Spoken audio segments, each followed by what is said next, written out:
Hello, everyone. It's actually a great honor to be here. So I was delighted when I was asked to give this talk. And I think the work that Cure Parkinson's is doing is fantastic, and I think it's great. I was talking to someone earlier saying how it's great that the preclinical researchers can get a bit more involved with the patient community as well. I think that's definitely missing. So I'm very happy to be part of this.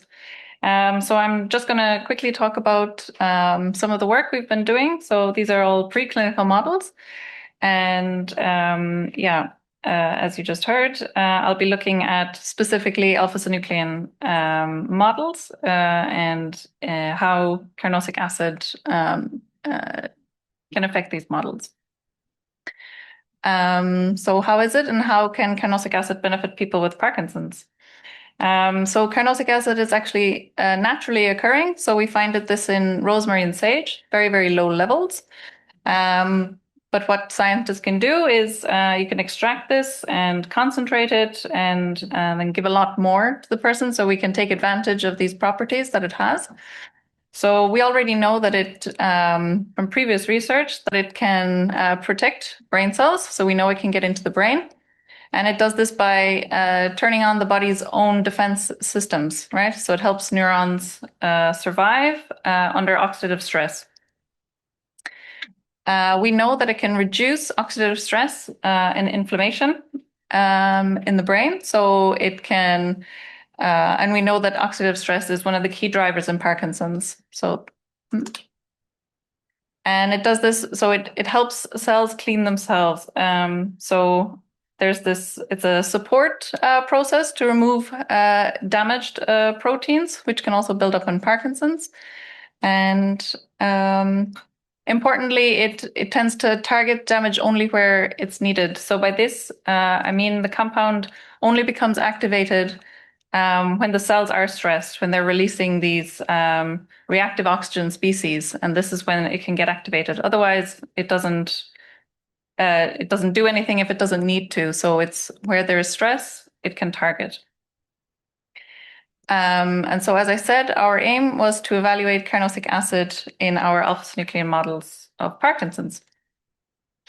So I will briefly introduce we use two different models of Parkinson's. And the way we do this is the first one is this bad seed approach. So we have misfolded alpha-synuclein that we can make, and then it can corrupt the normal alpha-synuclein that's already in the cells. So these misfolded alpha-synuclein proteins are injected into the mouse brain, and then it seeds or converts the surrounding normal protein into the same misfolded shape, which we know is damaging. And this damage then spreads through connected brain regions. And so this model in particular is very good for studying how synuclein spreads, or how Parkinson's may spread throughout the brain. And then the second model is this AAV model. And this is just like we're overexpressing the protein. So we actually use a harmless virus to deliver the human alpha-synuclein protein into the neurons of the substantia nigra. And the cells themselves overproduce this protein. So this kind of mimics someone who would have a triplication mutation in the synuclein gene. And this means the cells just make too much of this protein, and too much of any protein will be toxic. And so this one then is best for studying how the protein accumulates in one specific brain region and what this does to the cell. So the AAV model can mimic a genetic form of Parkinson's, and how the constant production of this particular protein causes damage within these cells, and how this progresses over time. And then in our PFF model, the preformed fibril model, or the bad seed, you have this misfolded alpha-synuclein, and how it can corrupt the normal healthy alpha-synuclein that we all have in our cells. So the first one, well, first of all, so this is kind of how we do it, or a little bit of anatomy. So we have the substantia nigra here, and cell bodies sit here, the neurons, and they project all the way into the striatum. And so for the PFF model, or the bad seed approach, we actually inject them into the striatum here, into the terminals of the neurons. They take them up and they seed this, they template and corrupt the healthy alpha-synuclein. And we can see then this pathological alpha-synuclein build up in the cell bodies of the substantia nigra in the dopaminergic neurons. And in the AAV model, we directly deliver the virus on top of the nigra, and so these neurons will take it up, and they will overproduce this protein. So for our study, what we did was we would first do a motor function test with all the animals, and then 1 week later we would inject either the AAVs or the PFFs. And then from the second week onwards, we would give carnosic acid or a vehicle. And then before the end, we would also do a motor function test to see how they perform over time. And so with these, we can ask whether carnosic acid can protect neurons when there's too much alpha-synuclein being made, and can it stop this misfolded protein from spreading throughout the brain. And so by using 2 different models to assess this, it can help us kind of stress test a compound from multiple different angles. So of course, this is a model. It is not Parkinson's. We know this is way more complicated, but this is one aspect of it. And so a compound that can pass both of these tests or give us promising results would be a very promising candidate. Yeah, and we can learn if it doesn't work in one model, that informs us about the disease process as well. So I'm going to move on to some data. So I'll start with the preformed fibril data, or the bad seed approach. So just as a reminder, we're injecting our bad seeds into the striatum here, the terminals, and it's going to template onto the normal healthy synuclein. This is a picture of the substantia nigra. So here is both sides of the substantia nigra, and all these white dots are dopaminergic neurons. And then maybe if you can see, there's some green dots also here in this zoomed in area. And this is the phosphorylated alpha-synuclein. So this is a post-translational modification to synuclein that we associate with pathology. And this is what we find in Lewy bodies, for example. There's always this phosphorylated protein. So this is what we use a lot as a readout and a marker for pathology. And so this is what it would look like. So again, we inject here into the striatum, and this is phosphorylated alpha-synuclein. So you can see that it's after corrupting the endogenous protein, and now it's full of phosphorylated alpha-synuclein. And as I mentioned, it also spreads to the substantia nigra. So we have all the neurons, cell bodies would be sitting along here, just like here. And this shows these aggregates. So these are phosphorylated alpha-synuclein aggregates. And you can see they're filled here even in the cell bodies, and also in the terminals and the dendrites. And as I mentioned, you have the cell bodies in the nigra, and this process extends into the striatum where you have the terminals. So these are connected brain regions. And I'm also showing here the amygdala. So this is also very important in Parkinson's, and it's also connected to the striatum. So we have cell bodies here in the amygdala that are also filled with phosphorylated alpha-synuclein, because these neurons here also project to the striatum. So they're all connected. And so this is some of the first data that we got. Again, we're looking at the substantia nigra. And here we can see all the inclusions in our vehicle-treated group. And this is quantified in the graph here. So we have actually females and males split up.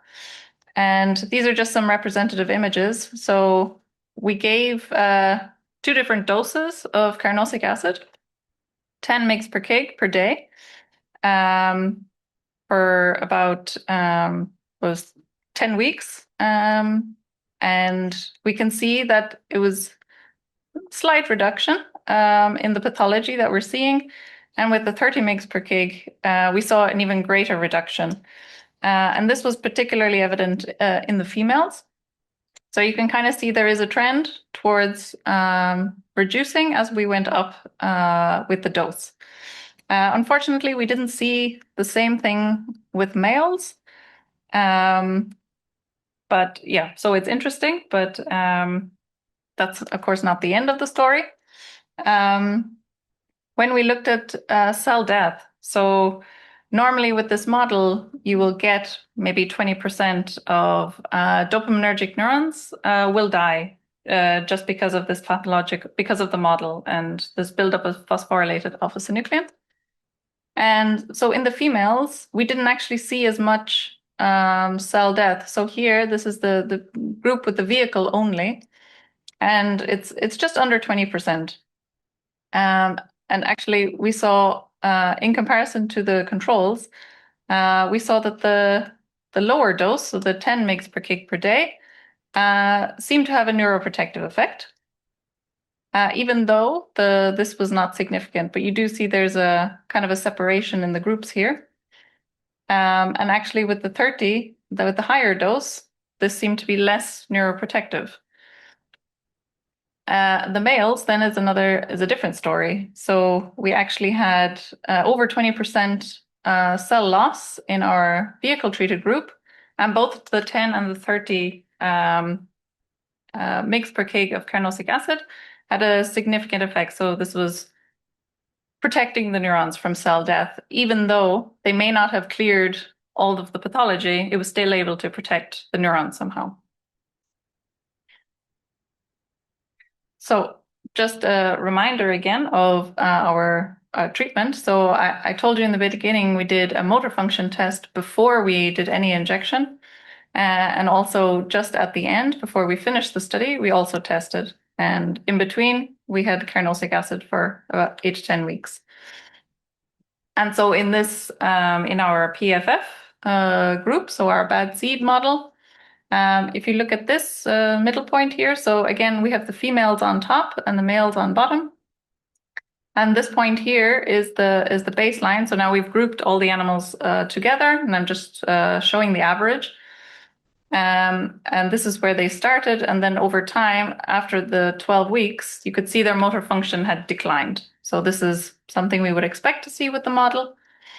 And then with in our 10 mg per kg treatment, you saw this was actually, it had a protective effect. So their motor function was preserved for the duration of the study. And there's also a slight protective effect, but it seems the lower dose seemed to have more of a protective effect in the females. And here in the males, again, we see this decrease in motor function over time. And the 10 seem to have a stronger protective effect, the lower dose.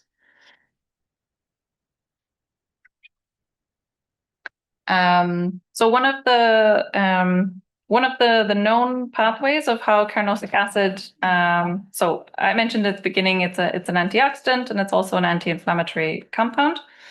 And this Nrf2 pathway is one of the important pathways that we know it can exert its antioxidant effects. So normally this Nrf2 protein is sitting in the cell, and when the cell detects that there's oxidative stress or there's some stress, this will move to the nucleus where it will tell the cell to make more genes and proteins to help get rid of the oxidative stress within the cell. So if there is no oxidative stress, this will just get degraded and recycled, and it will keep a normal baseline level. And this KEAP1 protein kind of keeps it in check. So it's kind of like, it's like a valve, so like a fire sprinkler. if there's a fire, there's a valve that will release and the water will quench the fire, right? So if there's oxidative stress, this will release the valve, Nrf2, then moves to the nucleus, and you get helpful gene expression to try and reduce these reactive oxygen species.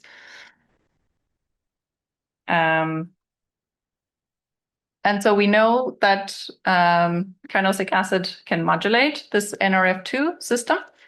And so this was one of the main readouts for our model to see how it was affecting the dopaminergic neurons specifically, and is it acting in these cells? So there's Nrf2 in all the brain cells, but we're of course particularly interested in the dopaminergic neurons. On top, again, you have the female. So first of all, this is a staining of the substantia nigra. So this is just a nuclear marker that stains the nucleus of all the cells. And in green here, these are the cell bodies of dopaminergic neurons. And so we can specifically quantify Nrf2 buildup in this cell type. And this here is an image of the Nrf2. It's just this kind of dotty signal you see all over the cell body. And this is just the merged image. So we can then do our analysis within these cell types specifically.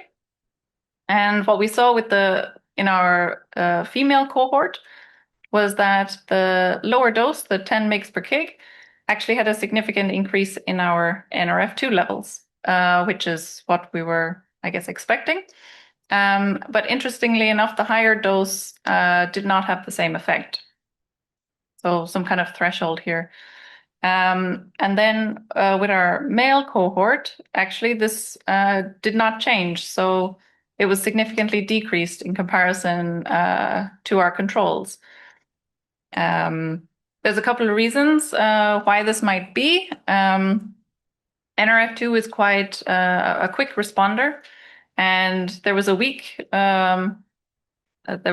before the endpoint where they stopped receiving the treatment.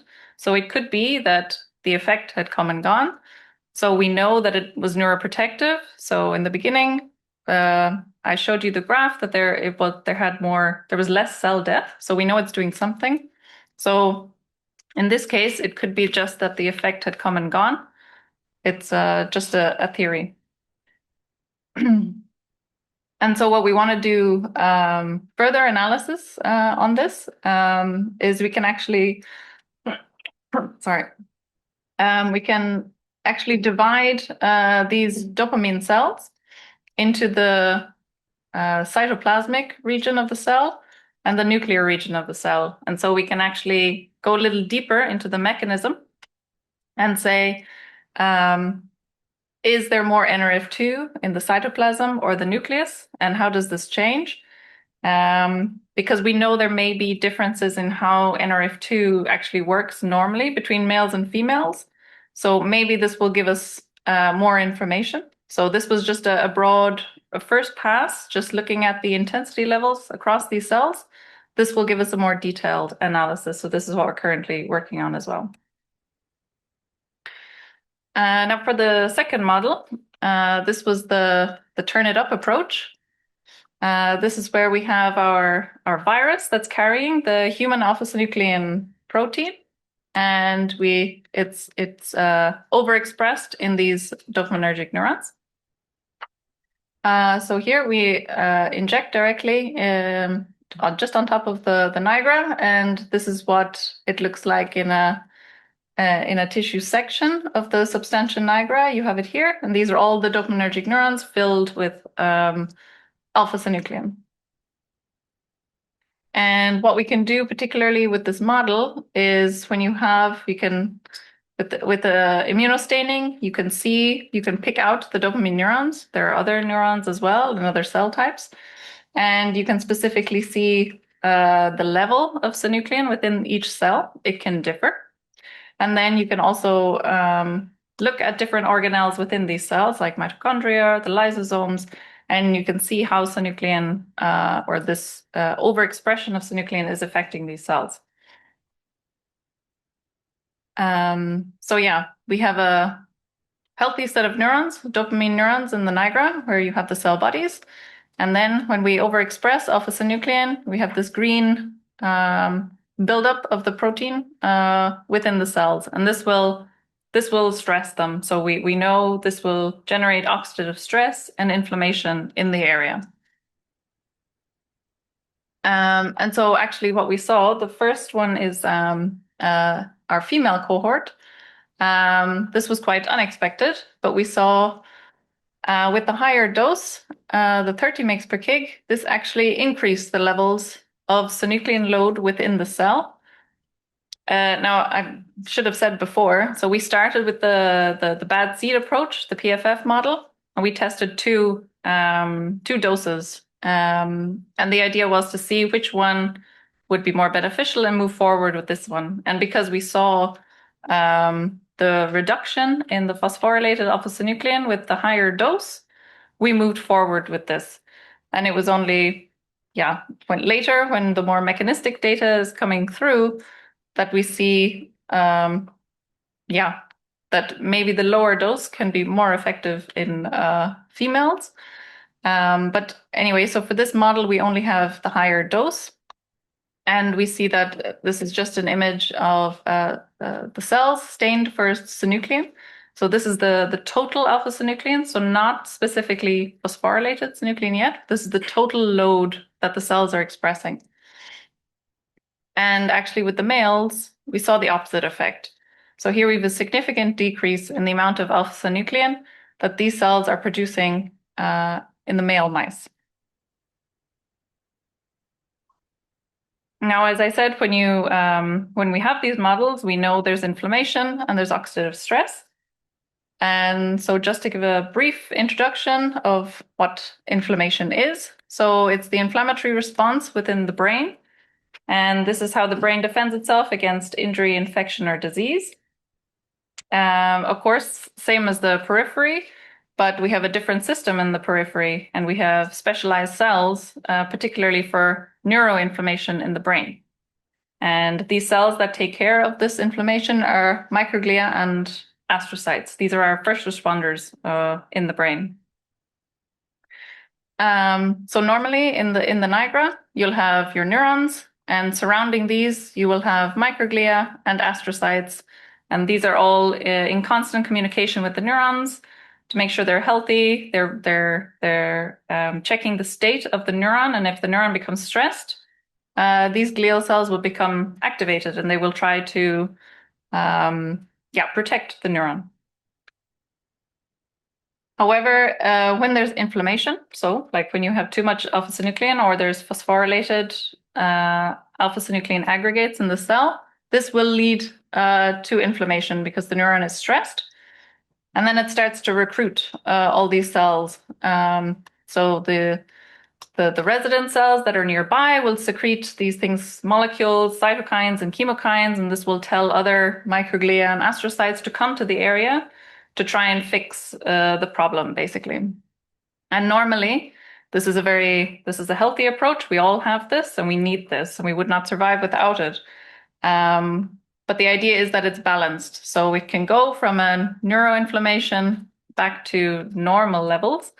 But unfortunately, in some cases, this does not return to normal, and you have this runaway inflammatory effect, which doesn't clear and can exacerbate any condition in the brain. So if it doesn't clear, this can lead to further problems downstream. So does it modulate neuroinflammation in our model? So as I said, in the healthy nigra, you have cells that are constantly surveying the area. If they detect a problem, they call in for reinforcements to try and solve the issue. And so microglia are one of the main cells that modulate neuroinflammation. And they can exist in different states. So even by the shape of the cells, it can tell you how the microglia are reacting. So this would be a normal microglia. It has all these processes and arms surveying the area. if it detects something, it might become primed or a little bit activated. And then when it's actively maybe engulfing debris, trying to clean up the area, if a cell has died, you'll see this like rounder shape and has less arms. And this is called amoeboid. And then there's some inflammation occurring. So in our AAV model, this was we measured the intensity of our microglial signal. So this is a marker called IBA1. It just marks all microglia, but you can measure the intensity, so we can say if there's more or less microglia in the area, or if they've become a little bit more activated, we'll have a higher signal. In the females, we didn't really see a difference across the group. Now, this analysis was done in the substantia nigra itself, so where you have the neurons sitting, the cell bodies, this is where we analyzed just in this specific region. However, in the males, we did manage to see a significant decrease in our microglial signal, meaning that this really was having an anti-inflammatory effect here. And so another arm of the immune system in the brain is this inflammasome. And I'm going to compare it to a home alarm system in your cell. So this is a really complicated system. And it's not just in the brain. So it's in every organ in your body has this system. And it's extremely complex. You don't have to remember anything here. That's fine. I just want to kind of emphasize how complicated it can be, but there's a reason it's so complicated, because you have this priming step and an activation step, and this is a very severe reaction that your cell wants to make for sure that you really want to activate the inflammasome, because then the big guns come in, and it's a really serious thing for the cell to activate. So that's why it has this kind of two-step activation to make sure that this is really what you want to do. So this is how the system basically works. So your cell will detect a danger signal. So this could be oxidative stress or a damaged cell or bacteria. And this is basically your cell sensor saying, okay, something's wrong. And then you have this control panel. So you have this stage where the cell has to decide, is this serious, or is it a false alarm? Can we solve the problem without having to activate the inflammasome? And this is the NLRP3 is this inflammasome protein. And so if the threat is confirmed by the cell, this is when you get this inflammasome complex forming in the cell. And then this is when the alarms go off. So now the cell is calling for help. It switches on another molecule, which is called this caspase 1. And then the cell makes a decision. So first of all, these alarm signals are released. So these cytokines that I talked about before, these molecules, they're released from the cells to warn the surrounding cells and also to call for help. And in some cases, if the threat is so bad for the cell, this can also result in the cell kind of sacrificing itself to protect the surrounding neurons. So the cell will die or burst, and this can also cause problems. But both of these signals will call in the immune system to try and sort this out and contain the damage. So this is when you get all first responders are coming in, and this is your immune defense to try and clear the threat. So in Parkinson's, alpha-synuclein can be considered one of these danger signals, right? So this can tell the cell that something is wrong. We know that in Parkinson's, that there is more of this inflammasome detected within the cells. So this is, let's say, overactive in Parkinson's in comparison to healthy age-matched controls. Oops. We also know that damaged mitochondria can also be a second signal for the inflammasome complex to form. So, and if the cell dies and releases its contents, this is also one way possibly that it can spread the pathology to surrounding areas. And in this case, then we can have dopaminergic cell death, which can eventually lead to the motor symptoms. And this itself generates inflammation, which will then feed back into the beginning of the system, and this loop will continue. So trying to stop or slow down this continuous activated loop is very important for many neurodegenerative diseases. And so where can carnosic acid come in here? So we know this compound can make the environment less alarm triggering, right? And can directly disrupt the machinery that turns this inflammasome alarm on. So here we know that carnosic acid can scavenger, is a ROS scavenger, so oxidative stress. It can clear.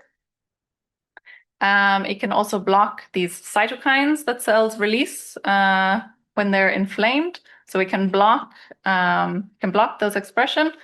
And as I said, it can also activate this Nrf2 signal, which tells the cell to generate more proteins that can help clear this oxidative stress. We know that it can actually block the assembly of the inflammasome if it's overactive.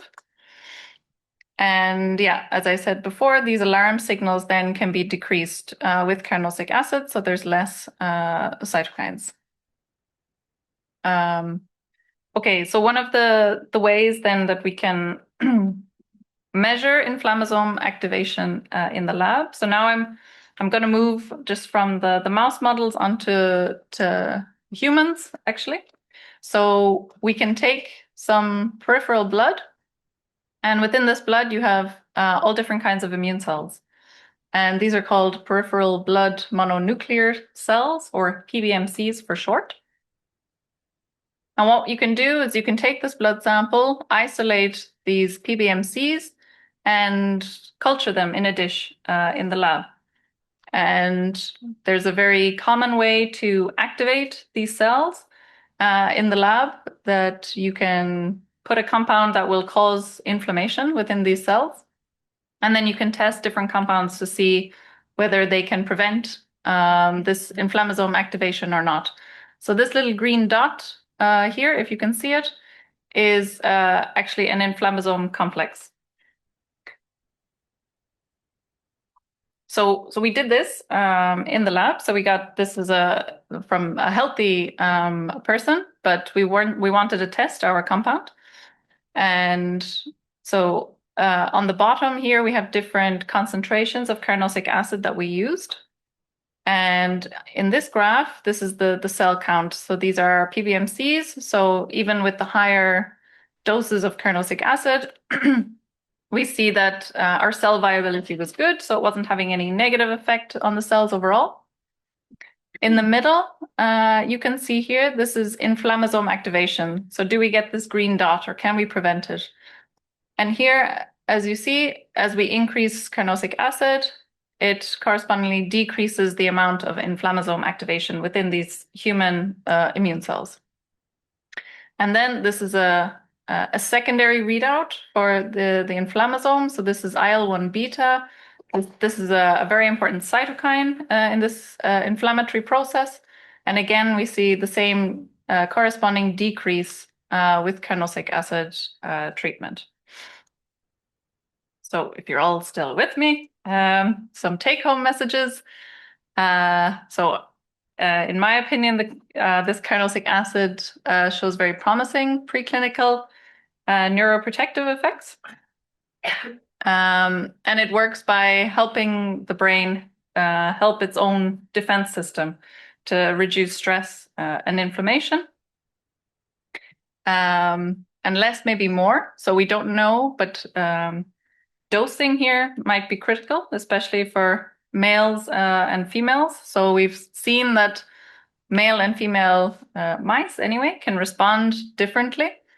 I don't think, I don't know, maybe it shouldn't be too surprising, right? So with the males and females that we have a very different response. But this might be very important going forward for developing more personalized treatments, or at least stratifying male and female cohorts when you move to clinical trials with something like this, that we need to figure out basically how this is working.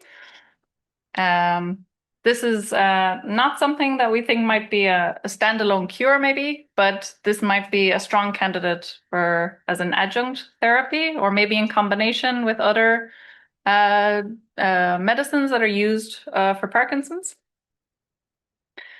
So it might be a promising candidate that could help slow the disease process, but careful optimization and clinical translation are needed. So with that, I would like to thank you very much for your attention. I'm happy to take questions, but of course also afterwards, if we don't have time, I'm very happy to talk more. I have to thank particularly Patricia Campisantos and Fiona Karatis. So they're heavily involved in this research, and they're two fantastic scientists. And big thanks to them, and of course to Cure Parkinson's for funding the work. So thank you.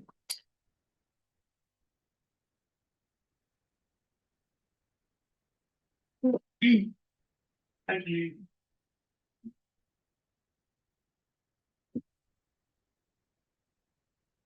Thank you very much, Sinead. Thank you very much. Very, very interesting presentation. Do we have any questions from the audience?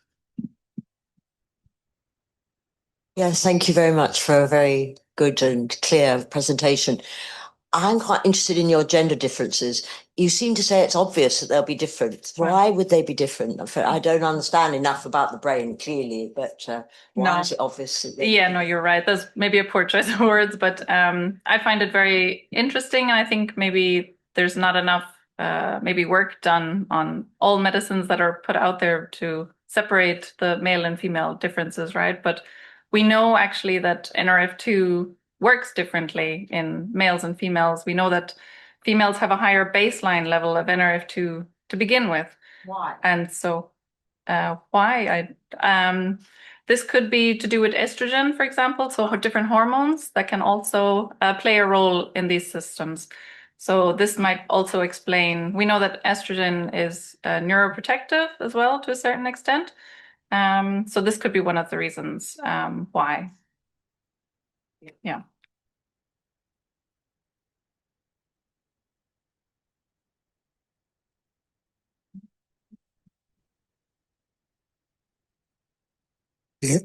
I remember seeing a program about these places that where people live regularly into their 90s. One was in Sardinia, and the food is laced with lots of rosemary. You don't know if it's a coincidence. Yeah, Sardinia, was that what you said? Yeah. So the Mediterranean diet is famously known to be, I guess, well, neuroprotective. So there's just a lower incidence of people with Parkinson's in this Mediterranean region, and a lot of people have put it down to the diet. So maybe this is why. Maybe they consume a lot more rosemary tea and use the herbs a lot more. So this could be one of the reasons why. Sorry, general question. Why is it that the dopaminergic cells are so susceptible to these types of problems as opposed to many other cell types in the brain? Yeah, so that's an ongoing, really important question. So we know that, so they're dopaminergic neurons because they produce dopamine, and producing dopamine itself generates a lot of reactive oxygen species. So we don't know exactly why these cells are so vulnerable in comparison to other cells, but maybe this is one of the reasons why, because of their specialized function, and that they can generate a lot more, reactive oxygen species, which makes them vulnerable further down the line over time. Yeah, I think this is, maybe I'm missing something.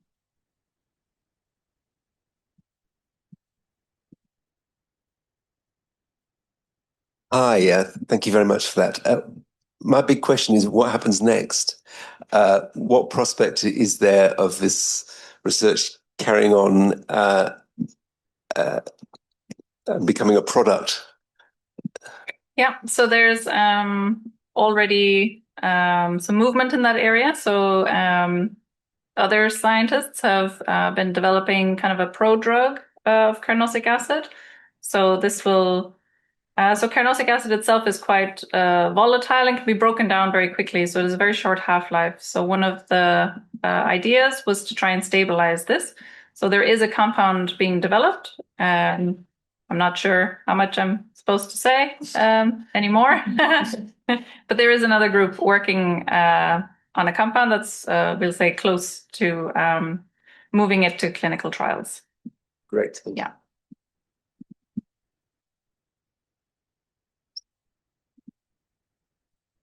Thank you. Just really interested to see those sex differences between your male and female animals. And I was wondering how much of that do you think is to do with the fact that the model itself is different in the male and female animals, and how much is it to do with the actual treatment itself? Because it looked like, I can't remember which way around it was, but in one of the models there didn't seem to be very much inflammation induced.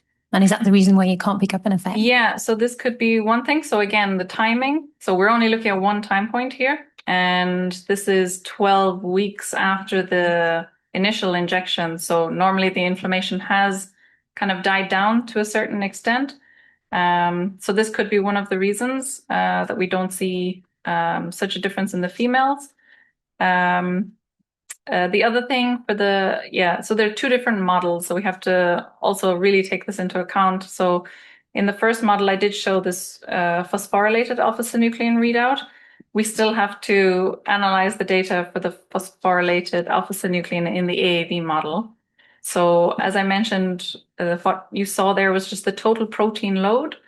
So it could be, so for example, in the males, we saw that there was decreased alpha-synuclein in the AAV model, but in the females, it went actually higher. Now, I don't know if this is because maybe in the females, they're able to stabilize the protein. And the compound also has effects on the mitochondria. So in general, it keeps the cells very healthy. So is it possible that, the cell is just going to keep producing this protein. Carnosic acid also has a role to play in how it stabilizes these proteins.